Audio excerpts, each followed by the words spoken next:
All right, let's talk about one of the biggest debates you'll hear in any gym, the lifting belt. Is this thing a crucial tool for hitting new PRs, or is it just a crutch that's actually making your core weaker in the long run? We're going to break it all down right now. I mean, this is the big question, right? It's that piece of gym lore that just never seems to die. The idea is that by wrapping your midsection up, the belt is doing all the work your abs should be doing. And over time, that's going to lead to a weaker core. But is that what's really happening? And this puts every serious lifter in a tough spot. You want to move the most weight you possibly can, and you know the belt helps with that. But at the same time, you've got that little voice in the back of your head wondering if you're trading long-term strength for a bigger number today. Yeah, this quote just nails the common thinking perfectly. It's this belief that you have to do beltless training as a sort of punishment or an antidote for using a belt. It's how you pay your dues and keep your raw strength honest. But what does the science have to say about this whole idea? Okay, so let's put the gym bro science aside and look at the actual research. We're going to pull from studies summarized by places like Stronger by Science to see what's really going on with your abs when you strap in for some heavy squats and deadlifts. So to figure this out, scientists hook lifters up to EMG machines to measure how much their muscles are firing. And they're usually looking at two main spots: the rectus abdominis, that's your classic six-pack muscles right up front, and the external obliques, which are the muscles running down your sides. And check this out. The results are probably the exact opposite of what most people would guess.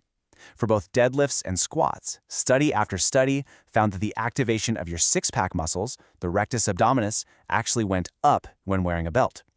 Meanwhile, your side abs, the obliques, either showed a tiny decrease or no real difference at all. And just to show you how dramatic this can be, one study that looked at untrained lifters found a whopping 54% higher rectus abdominis activity during squats when they were wearing a belt.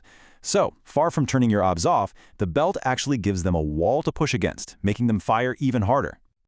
So here's the bottom line from all the research. The fear that your lifting belt is going to make your core weak is, well, pretty much a myth. If anything, it seems to crank up the activation in some of your most important ab muscles and doesn't really have a negative effect on the others. But hold on, that doesn't mean you should throw beltless training out the window completely. The real question isn't if you should do it, but how you can use it intelligently. So if you're still a little worried, or you just want to build some confidence without the belt, there's a really smart way to go about it. You can think about it in 3 simple tiers. Tier 1 is the easiest. Just do all your accessory stuff like lunges or Bulgarian split squats without a belt, no big deal. Tier 2 is taking the belt off for close variations of your main lifts, like maybe your pause squats. And Tier 3 is for very short periods, like the first week or two after a competition, where you do your main lifts beltless just to give your body a bit of a break with some lighter weight. Now, it's really important to keep all this in perspective. Even if you use all 3 of those strategies, your beltless work should only be a tiny, tiny fraction of your entire training year. We're talking maybe 2 to 10% of your volume tops, not half your training. The vast majority of your heavy work should still be done with all your gear on. And that brings us to another huge myth, what I like to call the beltless max fallacy. This is the idea that if you spend a whole training block lifting raw, you'll build this huge base of core strength, and then when you finally put the belt back on, your numbers are just going to explode. So let's imagine a lifter, okay? Let's say their best squat, with their belt on, feeling good, is a solid 405 pounds. But without the belt, it's maybe more like 315. So this lifter decides, I'm going to build my core. They commit to a full 12-week training cycle, completely beltless. Every squat, every deadlift, no belt. They're grinding it out, totally convinced this is the secret to unlocking new strength. And you know what? It seems like it's working.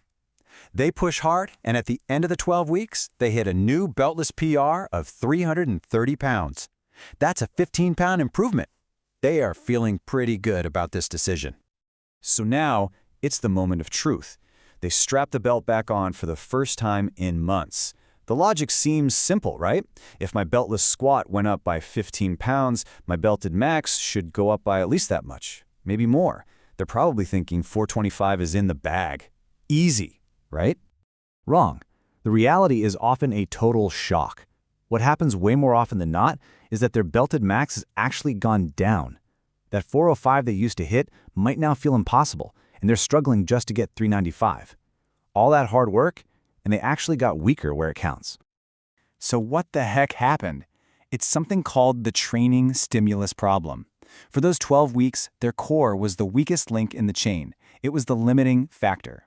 That means they were forced to use lighter weights, which also means their prime movers, their quads, glutes, and hamstrings, were getting way less of a workout than they were used to. You're basically detraining your legs in the name of training your core. So this all leads us to the most important part. How do you actually put all this information together into a plan that's going to make you as strong as possible? What are the simple rules you should follow? Here's your blueprint. It's simple. Number 1, train with your belt for the vast majority of the year. This lets you use the most weight, which gives your muscles the best stimulus. 2, use beltless training strategically, on your accessories or for very short breaks. And maybe most important, don't let your core become the bottleneck that stops your legs and back from doing the heavy work they need to grow. So I'll just leave you with this one question to think about for your own training. Are you spending too much time and energy training the support systems, like your core, at the expense of training the main structure, the big muscles that are actually responsible for lifting the heaviest weights? Really think about that, because the answer could change everything for you.